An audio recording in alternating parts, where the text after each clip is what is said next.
Hey, we're back. I'm joined by Monte Mafnas. We're talking about delinquency of the Chamorro Land Trust Commission, and we are at Guam Resource Recovery Partners. Monte? That is correct. They owe approximately $40,000, and I mentioned it to Mr. David Sablan, and have no communications after that. You know, see my attorney or send it to Hawaii. But, looking into it. Look into it. But, I am looking into it. There we go. And I need to make good and be current. IBC Marianas.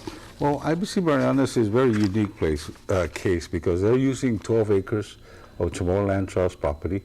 And he has, Mr. Tokis, William Tokis, has 8 acres of Jigo property. Wow. So I don't know why he used CLTCs as opposed. I mean, I don't know. Why did he have to use CLTC? Okay, so that was entered into an agreement. No lease, no license. Board minutes says he's supposed to get one, but never got one. Yeah.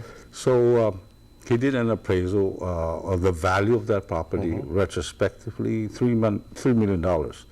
So they engaged in in-kind services of opening up several roads in Jigo and Agate. Okay. And he built Chamorro Land Trust in the amount of $435,000. Let me ask you this: in in-kind services, there has to be a price tag on in-kind services. Like if I hired your services and Monte is charging maybe $100 an hour, but really the going rate for the job you're doing is maybe $50 an hour. How do we know we're getting the best rate for an in-kind service? Because in-kind, basically, there is a price tag to that. That is correct.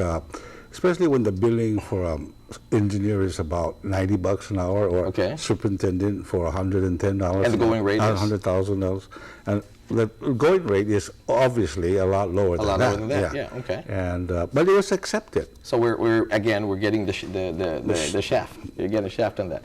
Okay. Are they the same ones that are associated building with the John F. Kennedy? It is my understanding that they are the same corporation. Okay. Okay. Rebuilding and refurbishing JFK High School Unix to the tune of $70 million. They have a little bit of change left. I would think so. Yeah.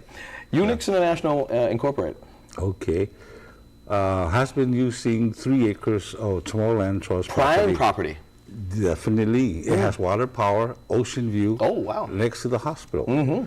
But you know what baffles me is they own almost 1 million square meters in Harmon, but elected to relocate, stage their stockyard in that place. Because it's close to those condominiums, it's right down the road, so they're saving gas. That's correct. And the savings basically is even a lot more if they don't pay. If you have a time and motion study, it saves a lot of travel time for the construction company. But Mr. David Ampinku said that... David Tidinko. Oh, I'm sorry, Tidinko, that is correct. That, and Mr. K.K. Yoon are the officers of Unix Corporation. Now, Mr. Tidinko stated that they built $1.2 million worth of infrastructure, which is true. Hold it a minute. I live in that area, Monte. I live in that area. And they were required to upgrade the infrastructure because there are homes and the hospitals in that area. We're not talking about infrastructure of that property, the 3 acres they're occupying over there. They haven't developed that property. That's correct. They had to by virtue of being granted their building permit, they had to do that. But they're not, that's prime property. That's about, maybe at a low ball, that's about 20 grand a month they should be paying. Easily. But this is the real scenario. When they purchased that property, it was zone R1. To zone change it to R2 and build a condominium, you needed 2 things. You needed to comply with the conditions of Guam Land Use Commission. That's right. So the condition is they upgrade the sewer and the water system. Why? Because to rezone it and to get a horizontal property regime approved, and they're going to have 280 units. Now, if you multiply it times 2 persons per unit, that's 560 people. That's going to be taxing the infrastructure. The 1.2 million that Yonex spent is strictly for themselves. That's for themselves. It's a gain for themselves. That's right. Nothing for CLTC or the land list tomorrow. That is correct. That's right. I tell you what, we'll talk about JR, I think it's JR Towing, JR Mateo, and Global Recycling. But let's get to Lisa from Jigo. Good evening, Lisa. Good evening. Good evening, Havasi Lisa from Jigo. I've been a resident and taxpayer for over 20 years here on Guam, and I think Chamorro Land Trust is a good thing.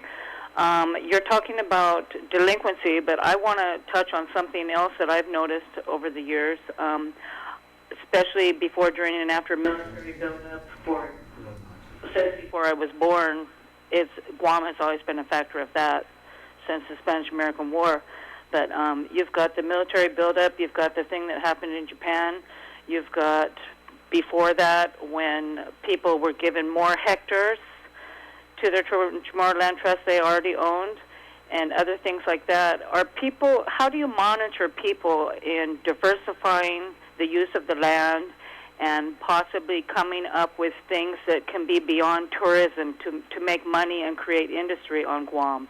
And how can you monitor that they are doing things within the lines of the law, and that they are keeping up with all their hectares? Maybe they have 2 hectares, maybe they have 4 hectares, maybe they have 10 hectares or whatever. How much staff do you have to do that, and how much encouragement is coming from the Chamorro Land Trust to push those issues so that we can get beyond there's more than just Tumon on Guam. There's more than just the military on Guam. That question, I'm going to have to take a break, and Monte will answer that as soon as we come back. We'll be right back.